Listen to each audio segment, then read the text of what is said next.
സഹോദരങ്ങളെ, മക്കയിലോ മദീനയിലോ വെച്ച് മരണപ്പെടാൻ ഒരാൾക്ക് അവസരം കിട്ടിയാൽ അത് വലിയ പുണ്യമാണ്. മനസ്സിലാക്കണം.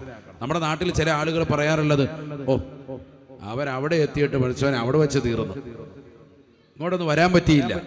അങ്ങനെ ഒരിക്കലും പറയാൻ പാടില്ല. നബീന റസൂലുള്ളാഹി സ്വല്ലല്ലാഹു അലൈഹി വസല്ലമ തങ്ങൾ പറഞ്ഞതാണ്, മൻ മാത ഫീ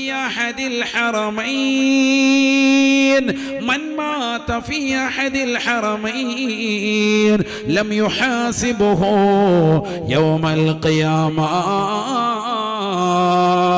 പരിശുദ്ധ മക്കയിലോ മദീനയിലോ വെച്ച് മരണപ്പെടാൻ ഏതൊരു സത്യവിശ്വാസിക്ക് അല്ലാഹു അവസരം നൽകിയിട്ടുണ്ടോ അവൻ വിചാരണയില്ലാതെ സ്വർഗത്തിലേക്ക് എത്തുമെന്ന് നബിയുനാ റസൂലുള്ളാഹി.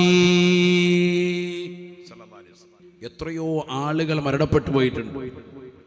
ഇപ്പൊ കഴിഞ്ഞ ദിവസം ഒരു മരണവാർത്ത, തിരുവനന്തപുരം ജില്ലയിലെ നാവായിക്കുളം ഡീസന്റ് മുക്ക് ഭാഗത്തുള്ളതാകുന്ന ഫർസാന എന്ന് പറയുന്ന ഒരു സഹോദരി, ചെറിയ പ്രായമാണ്, 40 വയസ്സിന് താഴെയുള്ള ഒരു പെൺകുട്ടി. ഹജ്ജിന് വേണ്ടി പോയതാണ്. ഭർത്താവും ഒന്നിച്ചുകൊണ്ട് പരിശുദ്ധമായ മക്കത്തുൽ മുക്കറമയിലെത്തിയ ഹജ്ജിന് വേണ്ടി പോയവരാണ്.